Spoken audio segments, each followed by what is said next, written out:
Bienvenidos a una nueva entrega de su programa Actualidad a la luz de la Biblia.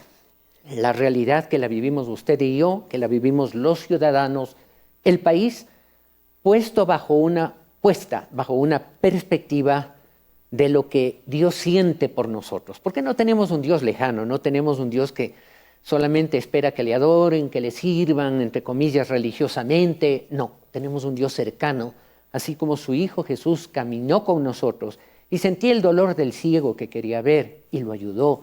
Sentía la necesidad del paralítico que quería sentirse útil y no podía mientras permanecía años de años junto al estanque. No tenemos un Dios que no se compadezca de nuestros dolores, de nuestras realidades y de nuestras debilidades. Tenemos un Dios que está cercano. Por eso es que este programa se propone poner esas realidades a la luz de cómo piensa aquel que nos ama, aquel Dios que cuida de nosotros, aquel Dios que sufre cuando ve que nosotros como ciudadanos, como patria, sufrimos viendo realidades, pero también se contenta cuando vemos que hemos logrado darle al blanco, cuando hemos acertado. Ese es el sentido de este programa dentro de este gran espacio llamado el Canal de la Vida. Eso es Asomavisión para todos nosotros, para todos ustedes, y por eso les digo bienvenidos. Esta ocasión tenemos otros invitados especiales, como dicen la gente simpática, para variar. Tenemos invitados muy especiales, ya los van a ver ustedes, pero quiero comenzar, antes de presentar al primero de ellos, quiero comenzar haciendo una reacción a una noticia que salió hace poquísimas horas, en realidad poquísimas horas, importante. Por favor, por cortesía de Ecuavisa, quiero presentar a ustedes a consideración lo que vamos a hablar a propósito de un tema así de grave. Por unanimidad, la Corte Constitucional rechazó la acción presentada por organizaciones de mujeres que pretendían que el aborto por malformación mortal del feto se incluya entre las causales permitidas por la ley. En concreto, solicitaban que se ordene a la Asamblea Nacional reformar el Código Orgánico Integral Penal, acogiendo las observaciones enviadas a Ecuador por los comités de Naciones Unidas que contemplan esta y otras recomendaciones de salud sexual y reproductiva. Pero los magistrados concluyeron que el recurso se planteó de forma errónea e incompleta y que los argumentos expuestos por las demandantes no tuvieron los respaldos documentales necesarios. Dado el incumplimiento de requisitos, la Corte decidió no avanzar al análisis de fondo y declaró improcedente la acción. Con ello, el país se queda con las dos causales permitidas de aborto consentido, cuando el embarazo es consecuencia de una violación y cuando se lo practica para evitar un peligro para la vida o salud de la mujer embarazada. Esta no es la primera vez que la Corte Constitucional rechaza despenalizar el aborto cuando se conoce que el feto tiene una malformación grave que le causará la muerte. En abril de 2021, concluyó que esa causal requiere del debate legislativo y debe incluir una amplia deliberación democrática basada en criterios técnicos y de salud pública.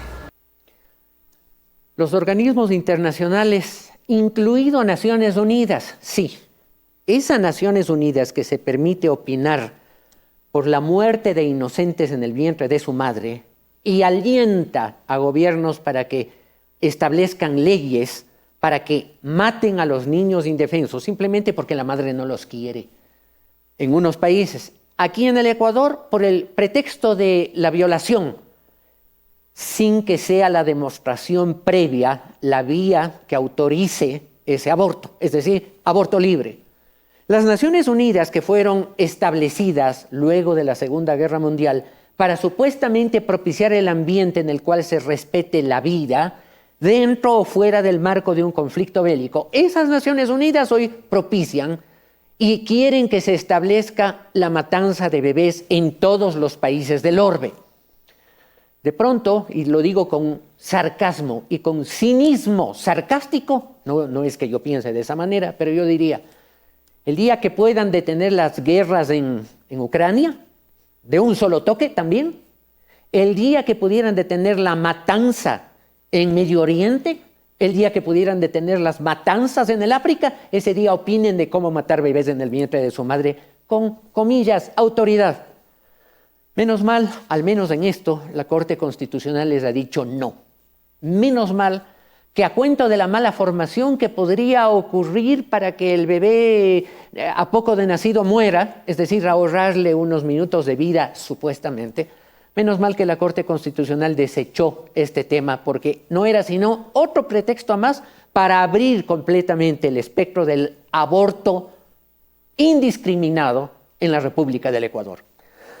Queridos amigos, es terrible, es desastroso. Es la misma Corte Constitucional que, ante situaciones de coyuntura muy crítica, hoy, en este momento en el país, no se pronuncia rápidamente para saber si aquellos que en el Consejo de Participación Ciudadana equivocaron o no sobre un determinado tema crítico de la vida nacional, el hecho de querer echar abajo a la propia Corte Constitucional, a la legalidad, sin duda, que hubo en el nombramiento de la Fiscal General del Estado, esa misma Corte Constitucional que en lugar de hacer las cosas pronto, porque justicia que se tarda no es justicia, pues eso es obvio, pero esa misma Corte Constitucional, al menos en este tema, lo resolvió mejor.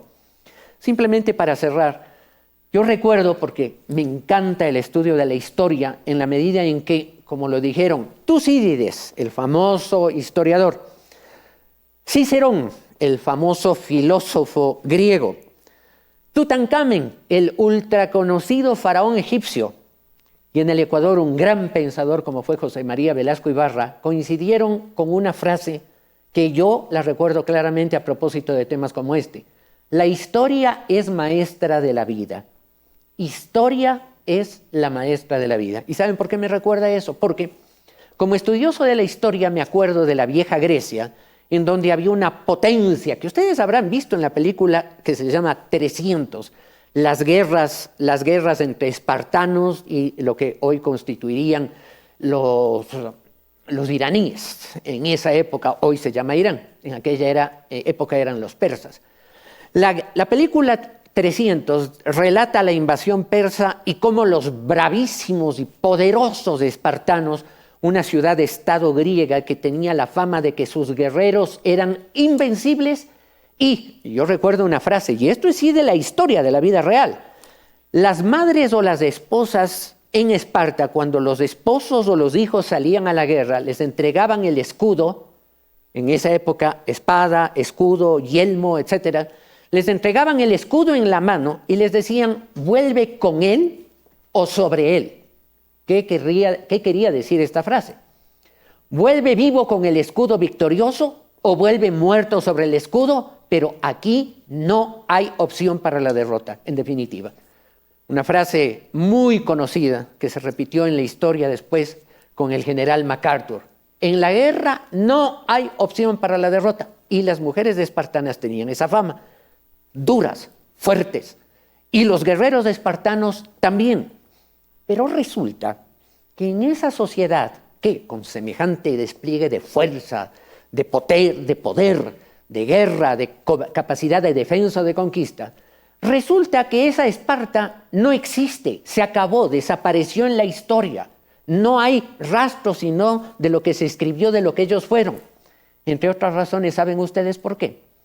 Porque en esa poderosa Esparta faltó cordura, faltó cabeza, faltó ética en la vida de los espartanos para cosas como que cuando los niños espartanos o niñas espartanas nacían, venía un médico de la época, los examinaban y si tenían algún defecto físico, los cogían, los entregaban a unos oficiales del gobierno de la época y los llevaban arriba de un acantilado, de una quebrada, de un aprisco. Se llamaba la roca Tarpeia y cogían al bebé que tenía algún defecto y los lanzaban abajo, los despeñaban y los mataban de esa manera, porque en Esparta nadie podía tener defectos físicos. Esa falta de ética, esa falta de amor a la vida verdadera ocasionó que hoy de Esparta no exista ni siquiera el olor, el recuerdo histórico sí, pero nada, porque ¿saben algo? Todo lo que el hombre siembra a la final cosecha. Sembraban muerte injusta, terminaron desapareciendo como civilización, mientras otras civilizaciones sí han perdurado cuando tienen ética. Porque al mismo tiempo el pueblo de Israel existía, cuando todavía existían los espartanos, ¿Quién ha subsistido? El que decía que hay que matar bebés porque tenían defecto. Qué parecido a este pedido de las abortistas ecuatorianas, ¿no? Es que se va a morir, tiene una mala formación, entonces matémosle en el vientre de la madre. Cobardes, cobardes. Los pueblos que se someten a ese tipo de filosofías bien pronto desaparecen, porque hay un Dios al cual no le podemos meter cuentos. Ese es mi comentario. Pero como tenemos una temática muy importante, y es importante, por supuesto, que agotemos un análisis muy serio de algo que nos afecta también a todos los días, como es el ámbito económico, es que quiero invitarles a que nuestro invitado, que se va a unir en unos momentos más a esta mesa, sea presentado con este cuadro, su hoja de vida, tan importante.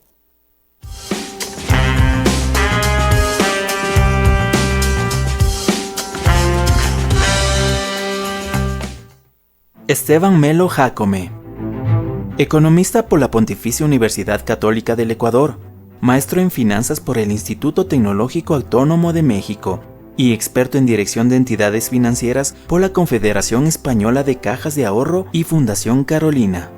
Experiencia profesional como liquidador, Banco Nacional de Fomento, superintendente de bancos, encargado, intendente general de gestión institucional, Intendente Nacional de Control del Sector Financiero Público, Coordinador Nacional de Inclusión Financiera, Banco Central del Ecuador, Director de Servicios Bancarios Nacionales e Internacionales, Banco Central del Ecuador, Administrador, Banco de Préstamos en Saneamiento, entre otros.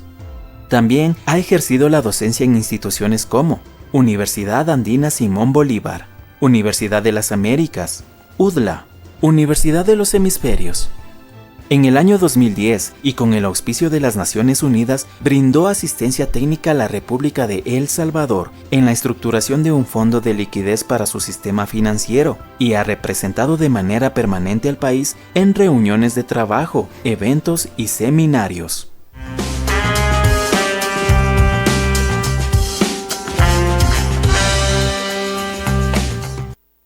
Bienvenido, economista Melo. Gracias por aceptar nuevamente una invitación de este programa con una audiencia que está expectante, ávida, está muy interesada de que abordemos con la sencillez que usted tiene como profesor universitario, es decir, con la experiencia que usted tiene de explicar las cosas, como para nosotros, el gran público, ¿ya? Porque creo que la gente necesita conocer en términos sencillos, y permítame la respetuosa broma, usted es economista, pero usted sabe que yo también estudié macroeconomía, de tal modo que no me estoy burlando de los economistas porque me rebotaría también medio a mí.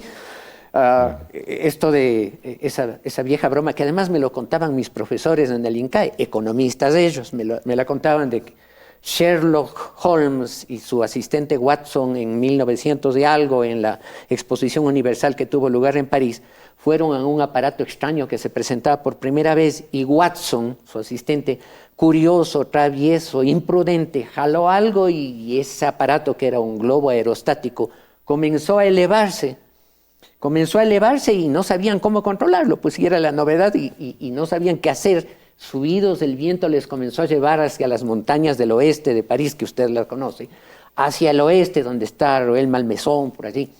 Y claro, en un momento dado, la proximidad entre la montaña, encuentran unas personas como a unos 40 metros de altitud y con toda la fuerza les gritan, por favor, ¿dónde estamos? Claro, un poco para saber en qué lugar les había llevado el viento, pero de abajo ese grupo de personas les contestan, en un globo aerostático. Y Sherlock Holmes dice, mi querido Watson, esos señores de ahí abajo son economistas. Y Watson se queda loco y dice, bueno, ¿cómo sabe que son economistas? Nunca les ha visto y estamos aquí al paso sin saber cómo bajarnos. Y les dice, porque cumple con la regla básica de la respuesta de un economista. Corta, directa, y no me sirve para mucho. Así que, mi querido, mi Cami también, yo estudié macroeconomía. En todo caso, aquí no va a ser así. Vamos a hablar corto, preciso, y que podamos entendernos, porque también yo soy abogado, a veces los abogados cometemos ese error y los médicos ni se diga, de hablarnos en un idioma sencillo para lo más de decir dolor de cabeza. vamos a tratar de explicarnos un poco a la luz. Quiero proponerle una noticia primera para reaccionar a ella, ¿de acuerdo? Quiero pedir a producción entonces que nos ponga en el ambiente de la expectativa económica a propósito del debate presidencial y pocas reminiscencias de lo que en esa oportunidad dijeron los candidatos que en pocos días más van a la vuelta final. Vamos a invertir en distribución y transmisión eléctrica, vamos a refinar nuestro petróleo aquí para tener diésel y spray oil a bajo costo en refinerías que ya existen, no refinerías invisibles. La refinería de La Libertad y la refinería de Esmeraldas son refinerías que sí existen. Inyectar en la economía 2.500 millones de dólares de las reservas que están en Suiza. ¿Para qué? Para fomentar el desarrollo, créditos productivos a baja tasa de interés a través de la banca pública entre el 5 y el 7%. Con sistemas de represas, con sistema de dragado activo en los ríos, especialmente los que han acumulado un sedimento pues bastante significante en los últimos años. Y un plan de vivienda que se pueda desarrollar. En la provincia del Manabí, por ejemplo, hay un lugar, aproximadamente 500 hectáreas, en el cual hay una refinería invisible que costó 1.500 millones de dólares aplanar ese terreno. Ya está listo. Salvar las vidas, que es establecer las zonas de riesgos, los campamentos, la atención en salud, en educación, en seguridad a las personas que serán reubicadas y lo siguiente, los planes habitacionales para una vivienda definitiva. Restablecer líneas de crédito, recomponer las deudas. Tenemos un enlace ya con nuestro segundo invitado que va también a participar en el programa, el exministro de Finanzas, economista Ortiz, a quien en este momento que nos está sintonizando damos la bienvenida, por supuesto, economista Fausto Ortiz. Es un gusto tenerlo con nosotros, este programa, en el que tratamos de hablar en forma muy sencilla. Usted conoce seguramente a nuestro otro invitado, el economista Esteban Melo Jácome, y queremos reaccionar a propósito de dar una explicación sencilla, fácil para la gente, para Juan Pueblo, a propósito de la realidad económica del país a la cual usted se ha referido. Yo lo vi hace poco en un canal en el que fue invitado, sus explicaciones de que el momento económico no es nada bueno. Por eso, bienvenido, economista Fausto Ortiz, es un privilegio tenerlo con nosotros. Gracias por la invitación, saludos cordiales a usted y a la gente que escucha su programa. Muchas gracias. Quisiera pedirle una explicación de entorno. Comencemos por una definición que creo que es fundamental. La economía del país está bien sana, medio enferma o muy enferma. Pongámoslo de esa manera, lo digo respetuosamente. Sí, uno podría compararlo con alguien que está desmayado o que está por algún tiempo dormido, porque la economía ecuatoriana en el año 2023, el año actual, tiene el tamaño del mismo que teníamos en el año 2018. Es decir, han pasado 5 años y seguimos exactamente con el mismo tamaño de la economía. El Producto Interno Bruto del año 2018 es idéntico al Producto Interno Bruto del año 2023. Y eso es consecuencia principalmente de que la caída que tuvimos en el año 2020 por la pandemia, que fue cerca del 8%, recién al finalizar este año va a alcanzar a ser compensada. Cuando a nivel mundial, a nivel latinoamericano, nuestros países vecinos como Colombia, como Perú, en un solo año, con caídas mucho más fuertes, lograron recuperar esa economía para superar la pandemia que a nosotros nos está tomando 3 años.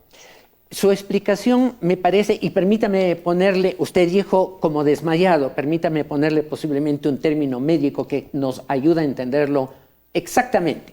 Está en coma, como desmayado, en coma. Pero me sorprende esto que usted acaba de afirmar. En coma de pandemia, casi muchos países, nuestros vecinos también cayeron, pero usted acaba de manifestar que esos países han reaccionado. En su entender, en su conocimiento, ¿cuál ha sido verdaderamente la diferencia? ¿Será que tal vez en Colombia no tuvieron esas marchas que bloquearon adicionalmente, esas marchas disque cívicas nacionales que bloquearon carreteras, petrificaron la economía en algún momento? ¿Será eso? ¿Será que no hay una voluntad nacional de empujar todos para adelante en la misma dirección? ¿Cuál es la causa que usted, profundo estudioso también de la economía, puede atribuir a que no haya habido esa reacción, ese coger fuerzas nuevamente como los vecinos?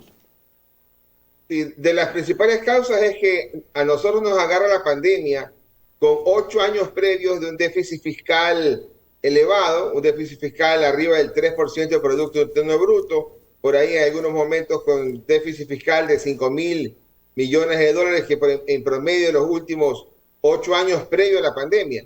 Y los otros países, si bien es cierto, podían tener algún déficit fiscal, era pequeño, y entonces eso te daba la posibilidad desde el gobierno de hacer obra y repartir recursos a la economía para poderla reactivar. Nosotros con las completas pudimos recibir un préstamo del Fondo Monetario de 7.000 millones de dólares para compensar 2.000 millones que se cayeron en los impuestos, 2.000 millones que se cayeron en los ingresos petroleros, y por ahí también para pagar otros 3.000 millones de vencimientos de deuda que en esos días ocurría y que no tuvimos la suerte de que nos hayan podido reprogramar mucho más beneficiosamente.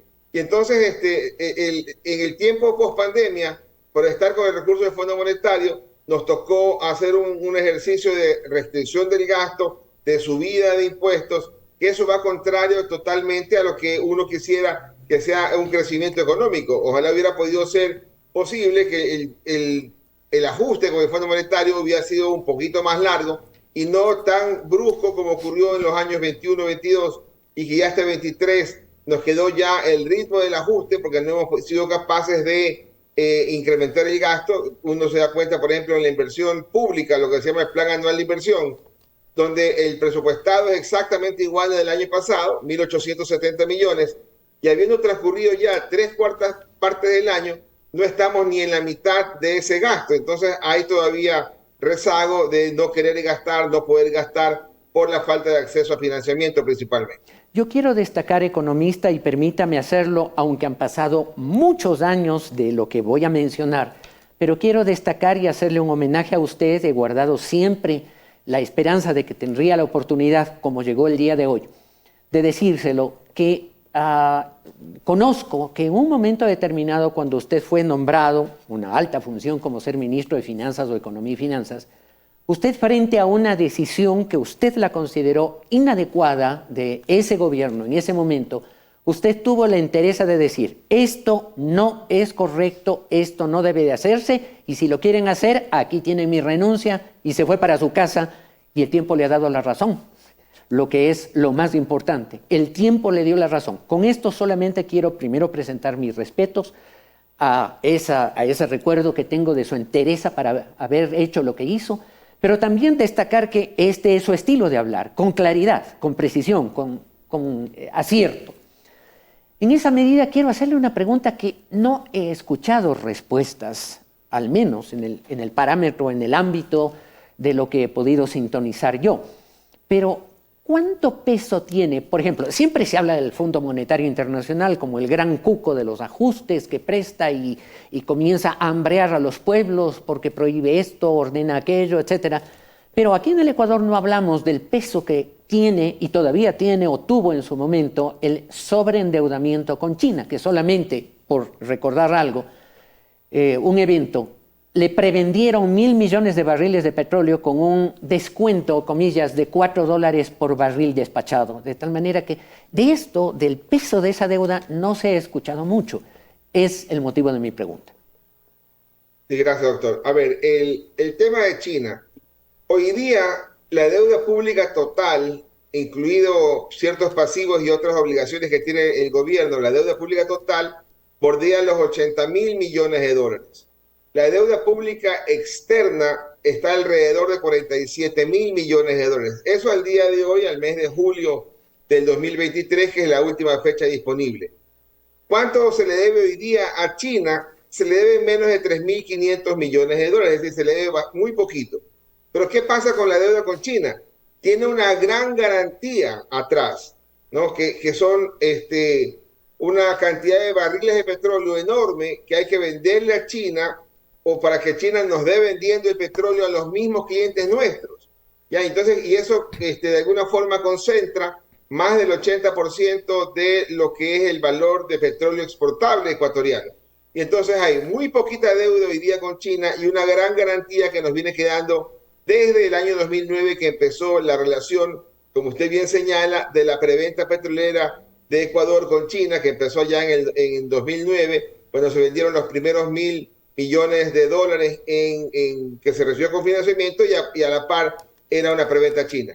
En el momento más alto de la deuda con China, la tuvimos en $10.000 millones, en esa cantidad hace unos 7 u 8 años. Y de ahí para allá ha venido bajando. Pero la garantía, este petróleo entregado como si fuera garantía, no ha logrado bajar tan fuertemente y quizás a China le terminamos de pagar a la vuelta de 4 años, pero nos quedamos con esa obligación de que China nos dé vendiendo nuestro crudo a unos años más, a pesar de que se termine el plazo de la deuda. Entonces, esa relación es un poco incómoda. China lo hace porque sabe que si no hacía eso de ahí, Ecuador, que ha sido mal pagador de deuda, quizás hubiera dicho no te voy a pagar, como ha hecho con otras personas, otros países, otros tenedores de deuda, por ejemplo. Y entonces esa relación es la que nos tocó soportar con China y de aquí para adelante no hay cómo perder de vista a ese potencial financista, pero ojalá con mejores condiciones. Economista, yo sé que usted tiene una presión de tiempo, le agradezco haber encontrado el espacio para atender nuestro pedido de entrevista, le agradezco profundamente, pero no quiero que usted se vaya sin dar un mensaje a los ecuatorianos que nos sintonizan, por favor. Sí, gracias. Sí, el momento económico es complicado, uno lo puede ver con el Producto Interno Bruto, quizás el más claro es también con la población económicamente activa que se encuentra empleada. Al finalizar este año llegaremos a los 3.100.000 personas empleadas, que es lo mismo que estaban empleados previo a la pandemia, en el 2019. Y habiendo transcurrido más de 4 años, ha habido más de 400.000 personas nuevas que se han incorporado a la población económicamente activa y no ha incrementado el empleo o el número de personas empleadas. Y eso es un momento complicado para la economía, que tengamos fortaleza para poder emprender, si no conseguimos un trabajo, ir hacia alguna actividad que nos genere bienestar para nosotros, para nuestra familia, y que al final del día esa sumatoria terminará ayudando a todos los ecuatorianos. Y un saludo cordial y ojalá nos veamos bien después del 15 de octubre. Que Dios le bendiga. Muchísimas gracias por su gentileza al atender nuestro pedido. Gracias. Dios le bendiga, economista. Gracias. Bueno, economista Melo, me sorprendió y me sacudió esto de la economía en estado de coma. ¿Qué podemos decir? En efecto, estamos en una situación bastante complicada.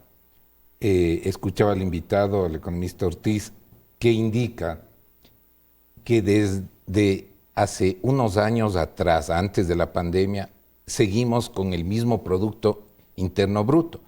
Eso, en la realidad, significa que estamos decreciendo. ¿Por qué estamos decreciendo?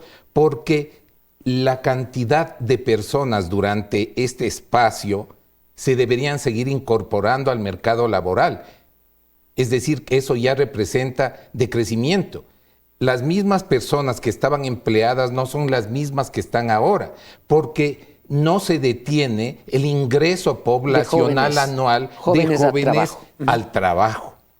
Entonces, eso indica que ese stand-by, ese congelamiento es un decrecimiento en la economía. Y estamos viviendo un decrecimiento y con un déficit a septiembre del mes pasado que cerramos de $2.343 millones, el déficit presupuestario. Digamos que 2.500 millones cerrados. Y se calcula que será como de 5.000 millones para fin de año. Sí, bueno, el ministro de Finanzas ha indicado que cerraremos para fin de año con 3.500 millones de déficit presupuestario.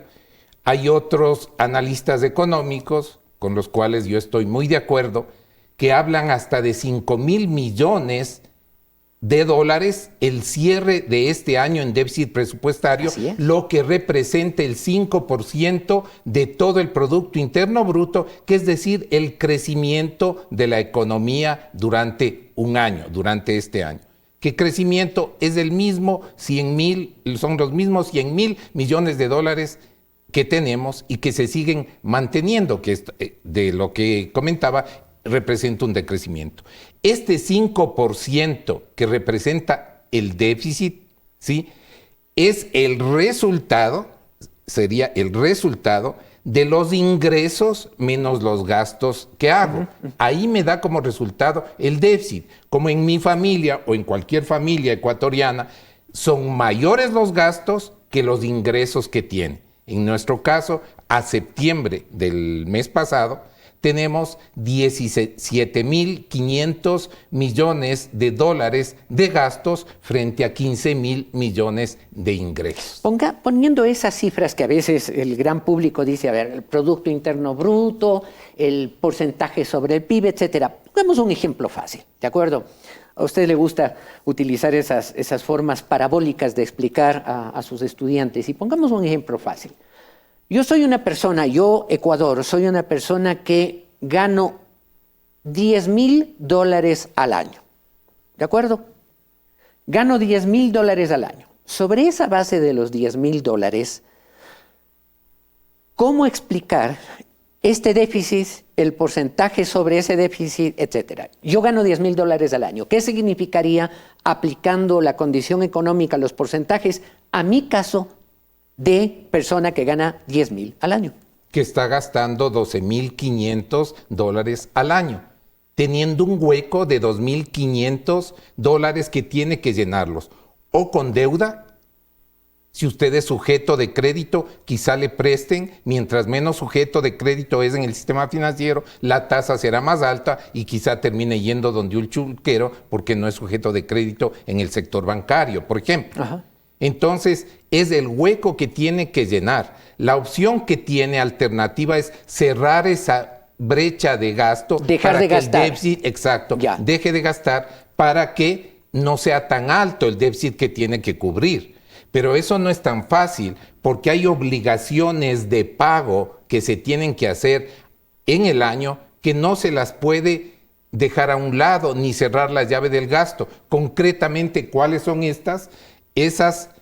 esos gastos que se tienen que realizar hasta fin de año y que se complican? Pagos de 13º, el incremento que hubo al pago a los trabajadores, a los profesores, ¿no es cierto? Las exenciones tributarias, es decir, cobro menos tributo, ¿no es cierto? Por los ajustes que hizo el gobierno. Entonces eso representa que no se puede dejar de gastar. Y cierre de año es más complicado presupuestariamente porque en todo presupuesto, en el cierre de año hay que hacer más gastos que ya estuvieron programados y que corresponden. El ejemplo más claro, el 13º. Y eso hace que vaya a crecer seguramente hasta los 5,000 millones ese déficit en el gobierno. Claro, porque además, escuchaba las cifras. Son más de 1.400 millones de dólares que hay que pagarle al Instituto Ecuatoriano de Seguridad Social. Vamos a ver luego una nota sobre esto, pero adelantemos a propósito para que no se nos vaya la idea. 1.400 millones de dólares que hay que pagarle líquidos, porque si no, el Seguro Social no va a tener liquidez para pagar a los jubilados, no va a tener para pagar el funcionamiento de hospitales y servicios médicos. Entonces, hay cosas frente a las cuales, y yo le comentaba un poco antes de comenzar el programa, yo no entiendo, economista, sinceramente no entiendo y me parece de locos, de dementes, que acababa de escuchar al llegar al set, acababa de escuchar una noticia que en las fiestas de la ciudad de Portoviejo, querida capital manabita, en las fiestas de Portoviejo que se vienen ya mismo, resulta que la administración municipal anuncia pomposamente que no menos de 700 artistas se van a presentar para celebrar a la ciudad. En época en la que nos estamos comiendo la camisa y tenemos déficits presupuestarios, derrochamos probablemente la presentación de 2, 3, una docena de artistas importantes, destacados en distintos lugares de la ciudad. Podría entenderse para no dejar de celebrar la ocurrencia de la fiesta del terruño. Puedo entender. Pero pomposamente, 700 artistas. ¿Y de dónde? Y después van a decir que no tienen dinero para hacer obras. Y después van a acusar que el gobierno no les da los recursos. Cuando les dan los recursos, cogen eso y se dedican a la fiesta, a la farra, al malgasto. cuando hay que procurar, como lo dice el economista Melo, equilibrios en la economía. Pero, economista, tampoco me puedo quedar callado de decirle algo, que si en el debate presidencial se hubiera hablado como acabamos de hablar en este momento, el economista Ortiz, usted y servidor, creo que el pueblo hubiera entendido algo de que la cosa no va a ser fácil, gane uno o gane otra. El tema va a ser muy fácil, pero cuando usted escuchaba las recetas en las preguntas económicas, ¿qué sintió como ser humano, como ecuatoriano? Escalofrío. ¿Sabe por qué? Porque cuando uno incrementa el gasto, un país, sus autoridades monetarias, económicas, incrementan el gasto, lo que hacen es incrementar los déficits presupuestarios. Oía uno de los candidatos o candidatas a la presidencia que se van a traer 2.500 millones de Suiza, del exterior. Se traen, eso es parte de la reserva. Bueno, ya hemos analizado cómo significa no tomar toda la reserva o solo está disponible una parte de la reserva porque el resto son los depósitos y garantía de depósitos de todo el público, ¿no es cierto? Es exactamente, si se traen 2.500 millones y tenemos un déficit de 2.342 millones, no necesitaríamos llegar a diciembre para llegar a los 5.000 millones de déficit, porque esos 2.500 millones que se traen, la intención de estimular la economía se entiende, pero en la práctica es generar un mayor déficit.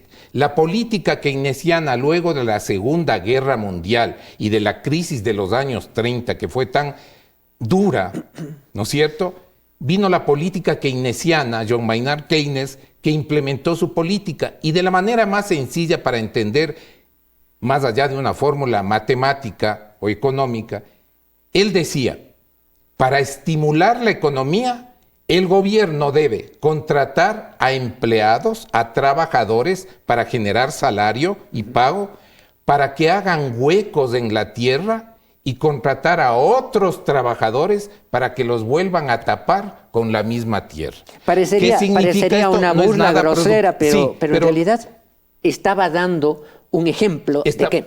Estaba dando un ejemplo de que no se necesitaba hacer un gasto productivo, porque abrir un hueco con 10 personas y contratar a otras 10 para volver a cerrar el hueco y dejar como estaba, no genera ninguna producción. Pero hacia dónde iba el planteamiento y lógicamente muy claro del economista, de lo que buscaba, es estimular el gasto, porque los 10 que abrían el hueco y los otros 10 trabajadores... Estaban sin trabajo antes. Estaban sin trabajo, entonces daba trabajo y esto generaba consumo, ¿no es cierto?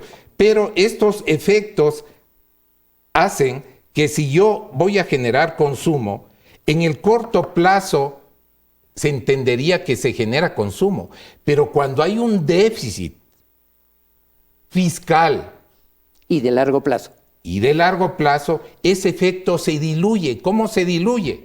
Porque el consumo no se genera, más bien al contrario, baja el consumo, porque los pocos recursos que tiene la población, lo que busca es ahorrar, porque hay un déficit presupuestario en la economía, hay un sobregasto en la economía, entonces eso se conduce al ahorro. Si se ahorra, bajo el consumo, y al bajar el consumo, no estoy llegando al objetivo que se buscaba de generar gasto, de generar consumo y así terminar generando producción. Es decir, el efecto inicial, primigenio, que buscaba generar consumo con el déficit fiscal, se termina diluyendo. Es impresionante el desconocimiento que a veces tenemos de lo que nos está pasando alrededor. Hay un principio bíblico que siempre me gusta evocar. La verdad nos hace libres. Señores candidatos, ustedes debieron hablar al pueblo ecuatoriano de esta situación, de estas realidades, para que el pueblo ecuatoriano por lo menos perciba que a tiempo se dijo que la cosa no va a ser fácil y que habrá que ajustarse los cinturones, pero vamos a salir adelante, pues. No simplemente ajustarse por ajustarse. Yo no oí ni una sola palabra al respecto. yo no oí ni una sola palabra, por ejemplo, de los 900 millones de dólares que, miau, de un solo tajo se le sacaron al Instituto de Seguridad Social de la Policía Nacional. Ni una sola mención de nada. De tal manera que, si no hablamos la verdad, nos quedamos sujetos a estas taras, a estos pesos mentales y emocionales de que elijo este presidente y no me dio resultado. Este otro no hizo lo necesario. Una de las cosas, economista, que a mí me sorprende últimamente, y lo digo como comentarista nada más, la prácticamente absoluta ausencia del ministro de Finanzas informando al país con claridad sobre cifras, datos, qué hacer. Prácticamente no ha dado sino un puñado de entrevistas, poquísimas, y vi alguna en un medio colega en donde se evitaban las respuestas. Le preguntaban de qué colores son la bandera del Ecuador y contestaba que las banderas son símbolos patrios. No, necesitaba saberse exactamente cifras y realidades. ¿Será que en algún momento un problema, se puede decir que el gran pecado de gobiernos como los de Lenín Moreno, que recibió una carga enorme, como lo dijo el economista Ortiz hace un momento, una carga enorme del gobierno anterior, y luego Guillermo Lasso, que recibe lo que le fue componiendo algo Moreno más lo que estaba pendiente? ¿Será que no hablaron claro y por eso mismo la gente después pone sus esperanzas y después se frustra, y cuando la gente está frustrada vota pero por disparo, es decir, como disparar al aire o disparar a quemarropa? ¿Será que eso nos está pasando una falta de claridad y de entendimiento con la ciudadanía? Por supuesto. A la ciudadanía, como los grandes líderes en nuestra historia han hecho, es decirle de manera cruda lo que se está viviendo para que se prepare. No es asustar a la población, pero hablarle con la verdad. Siempre hablar con la verdad, como dicen, la verdad nos hará libres para pensar y decidir. El guardar silencio complica más la situación. No decir los problemas y no decirlos con cifras complica más la situación. Este gobierno, que no es que va a durar todo el periodo para el que ganó las elecciones. Solo poniendo un ejemplo, si hoy tenemos 2.342 millones al cierre de septiembre y que serán los 3.500 que dice el gobierno, los 5.000 que seguramente serán millones de déficit presupuestario, solo lo comparamos con el cierre del año pasado, más bien hubo un superávit de 323 millones de dólares. Y entre un año y del mismo gobierno. Eso significa que la economía se está desbordando. Estamos entrando en una crisis muy delicada y muy fuerte. Más aún cuando luego de la consulta se paró y se decidió que la producción del ITT, Ispingo, Timbutini, Tambococha, que significa ITT, ya no se sigue extrayendo el petróleo de ahí, que en algo ayudaba para corregir los déficits. Ayudaba bastante, porque yo acabo de ver una noticia. No es poco, así es. Así es, de un organismo internacional que calcula el precio del barril de petróleo. Exacto. El próximo año.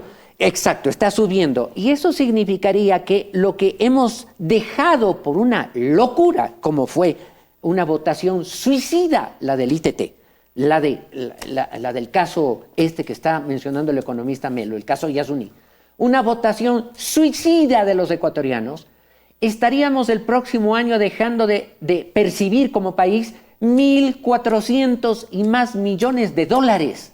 ¿Saben cuál es la coincidencia? Que son más o menos los mismos 1.400 millones de dólares que el gobierno no le puede entregar a la seguridad social. Y si no hay con qué, no le pueden entregar, la seguridad social no tendrá con qué pagar a nuestros jubilados, a nuestros ancianos, no tendrá con qué pagar a los hospitales. Así es. Y lo más grave aún, para complicar más la situación, es que nosotros no producimos los derivados del petróleo, es decir, gasolina, diésel, que tiene que subsidiar el Estado. Y ahora ese subsidio va a tener que ser mayor, porque si sube el precio del barril de petróleo, Por ende, el valor de la gasolina, el diésel y los derivados va a subir. Y eso importa el país. Lógicamente. Es decir, dejo de vender la materia prima, el petróleo, porque al ITT no lo puedo topar, pero tengo que subsidiar y pagar más dinero por una gasolina que viene más cara porque el precio de lo que no estoy vendiendo subió. Entonces es un absurdo total el que estamos viviendo. Es una antilógica total. Lo que puedo vender no lo vendo, pero el derivado de lo que tengo que comprar del petróleo, tengo que pagar más y subsidiar más. ¿De dónde salen esos recursos? Es una mayor cantidad de dinero. Y algo un final que no quisiera dejar de topar. Hay que hablar tan claras las cosas. Necesitamos unas autoridades monetarias que nos hablen claro. Necesitamos un ministro de Finanzas que nos diga tal como está la situación, porque ese silencio y la real situación que estamos viviendo, ¿qué provoca? Que mayor cantidad de ecuatorianos estén abandonando el país y se arriesguen a morir porque están pasando por este punto tapón del Darién en Panamá, y por todos los países centroamericanos hasta ingresar a México y de ahí saltar hasta Estados Unidos. Si es que llegan a México. Si es que llegan a México y si llegan vivos. Y si llegan vivos a Estados Unidos. Y si llegan vivos igual van a deportarlos porque están cambiando las políticas del gobierno en Estados Unidos. Nueva York está inundado de inmigrantes. De lo que escuché en las noticias, el alcalde de Nueva York está viniendo al Ecuador a preguntar qué está pasando porque hay tantos migrantes. ¿Y por qué hay migrantes? Porque no hay oportunidades claras de empleo y trabajo aquí, porque estamos viviendo una crisis muy difícil. Y no nos damos cuenta que es lo peor. Economista, quiero proponerle algo porque usted no está hablando todas estas cosas de loco, de fanático. A propósito, vamos y producción está valorando los materiales. Vamos a hacer próximamente una emisión sobre el fanatismo en el mundo. Vamos a reunir materiales y vamos a presentar una emisión a propósito del fanatismo, y eso a propósito de que nuestro invitado, ni el economista Ortiz, ni servidores somos unos fanáticos de nadie, ni políticos, ni ideológicos, ni religiosos tampoco, pero la verdad es que no somos fanáticos, y veamos lo que otras personas dicen a propósito de estos temas que estamos analizando y que usted, el economista, los compañeros que están tras las cámaras, su servidor, no oímos ni media palabra a propósito de esto que estamos hablando, ni media palabra en el debate presidencial. En el debate presidencial se ofreció gastar más, meter más plata, seguir gastando y poner otras cosas. ¿De dónde? Vamos a ver lo que se dijo en el Foro Económico, un corto resumen de expertos de economía, cómo opinaron en su debido momento. Cortesía del canal colega Ecoavisa. Adelante, por favor. Cambiar la política económica nacional es a decir de los integrantes del Foro Ecuador Quo Vadis, su Ecuador, ¿hacia dónde vas? Uno de los desafíos más grandes que el nuevo presidente tendrá, pues este año, según el Observatorio de la Política Fiscal que dirige Jaime Carrera, hay un déficit de $5.000 millones. Se necesita un programa fiscal que reduzca progresivamente el déficit público. Se necesitan más ingresos, menos gastos, o la combinación de las dos cosas. Conscientes de esa realidad, ambos candidatos, Luisa González y Daniel Noboa, han hecho pública una intención: tomar recursos de la Reserva Internacional, una propuesta que fue analizada en el foro. Marco Flores, quien es también secretario del Foro de Economía y Finanzas Públicas del Ecuador, sí lo ve como una opción. De los recursos prudenciales, $2.000 millones, o los 1.500 que está diciendo el candidato Noboa, o la cifra que sea alrededor de eso, sirven para empezar a recomponer la economía. Pero Abelardo Pachano, presidente del Colegio de Economía Política y exgerente del Banco Central, pone en consideración los riesgos. Volver a desquiciar el balance del Banco Central en ambos casos, sea por la vía de la utilización de las reservas o sea por la vía de la creación de una moneda paralela. Por eso acota Carlos Julio Emanuel, quien fuera ministro de Economía, tanto González como Noboa deben enfocarse en buscar otras estrategias para hacer que la economía crezca, y sugiere tomar en cuenta dos temas. Ecuador es un país caro, no por la dolarización, sino porque tenemos una sobrecarga de impuestos y porque tenemos altísimas tasas de interés. Lo que añade Dax Chica, quien ha sido asesor financiero en el sector público, permitirá crear riquezas. ¿Qué estamos haciendo para fortalecer aquellos sectores de la economía que son los que tienen la capacidad de crear riqueza? En este mundo solamente se obtiene con conocimiento, con valor agregado, con tecnología. El foro es una iniciativa de la Asociación Ecuatoriana de Radiodifusión. Se reunió la mañana y tarde de este jueves en Quito y Guayaquil. Ahora elaborará un pliego de sugerencias que será enviado a los presidenciables. Creo que esto que venimos viendo a propósito del foro económico es muy decidor. No están hablando personas que no saben de economía o que opinan así a la ligera, a la rápida. Estamos hablando de gente que ha manejado y que conoce la profundidad de la economía, claro, no vinculada a los últimos años, precisamente en donde el mal manejo o la irresponsabilidad o simplemente el estate quieto y salgamos nadando estilo perro de este apuro ha ocasionado. Entonces, estamos relatando que nosotros los ecuatorianos tenemos que tomar en cuenta que o existen cambios, como lo dijo el economista Dax Chica, o se dan cambios en el funcionamiento mismo de aquellos sectores que generan riqueza, trabajo, el sector privado, el sector de la industria, el sector del turismo, el sector de la tecnología, etcétera, o nos ponemos a trabajar y le damos las facilidades para que se ponga en movimiento esa maquinaria un tanto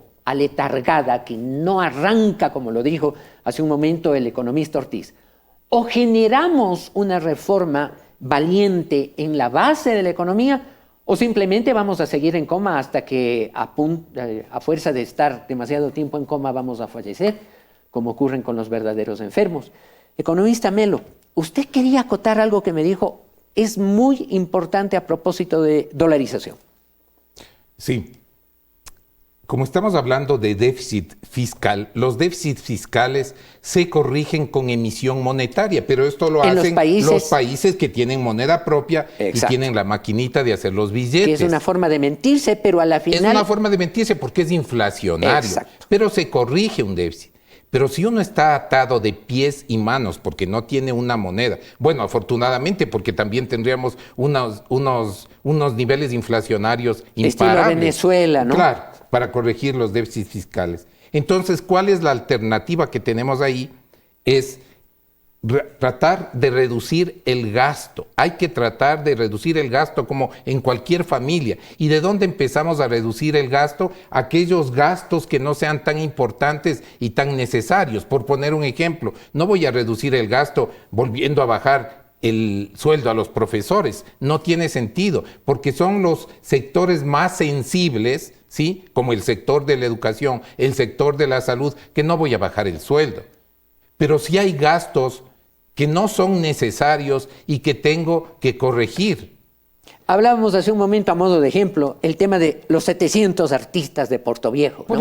Por ejemplo, ¿cuál es la necesidad de hacerlo? Pero, por ejemplo, así en todos los lugares, pero eso requiere decisión, eso requiere primero que reconozcamos todos de que sí estamos en problemas, porque si no creemos o creemos que seguimos en bonanza y hay plata y la gasolina está en buen precio y el diésel también, etcétera, vivimos el sueño del perro enamorado, no pasa nada y no sabemos que el hueso se acabó hace buen rato.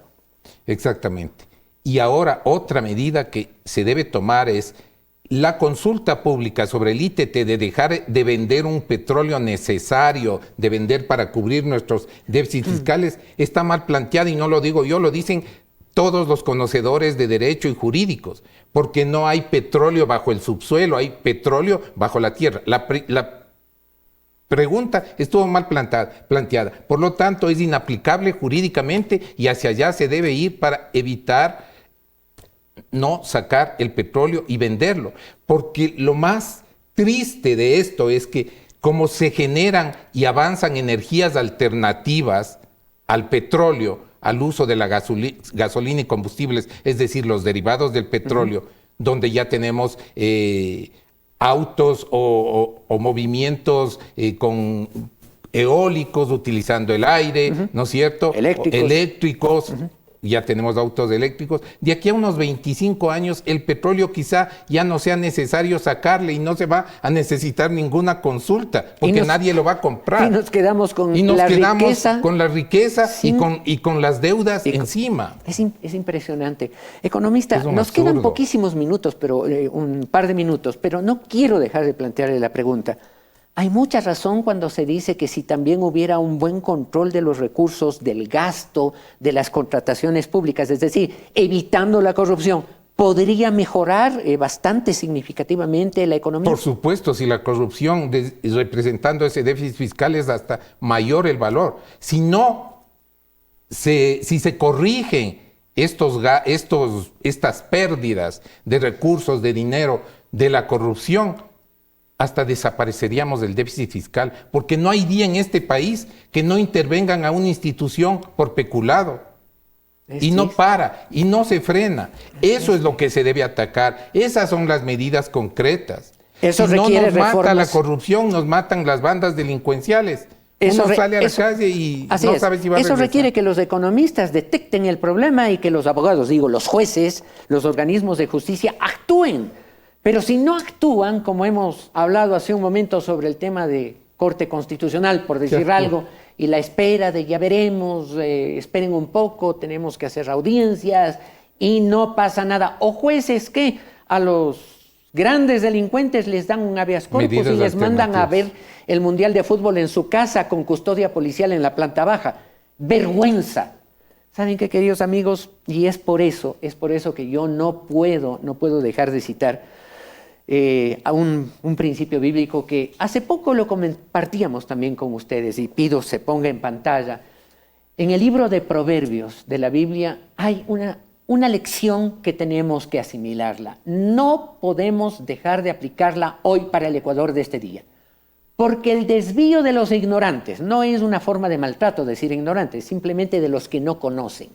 Porque la pérdida de pista, por ponerlo en idioma más actual, la pérdida de pista de los que no saben, de los que ignoran, de los que no conocen, los matará. Y la prosperidad de los que tuvieron mucho, como fue el Ecuador del boom petrolero, y la prosperidad de los necios, los que no oyeron a tiempo lo que Dios quería, que se gaste con justicia en la gente humilde, dándole la oportunidad para que arranque, para que haga una nueva etapa de vida.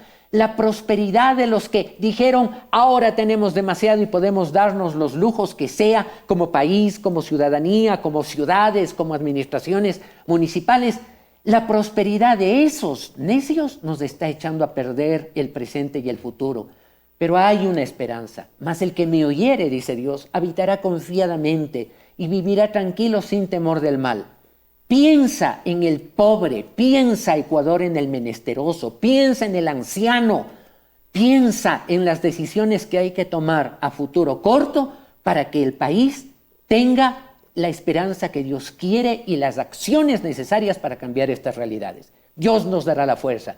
Así como nos incita a tener buena sabiduría, yo la sabiduría habito con la cordura, dice, y oigo la ciencia de los consejos, estábamos hablando con expertos de economía, si oímos, tendremos lo que Dios quiere y nos arrepentimos de haber hecho mal, tendremos cambios a futuro.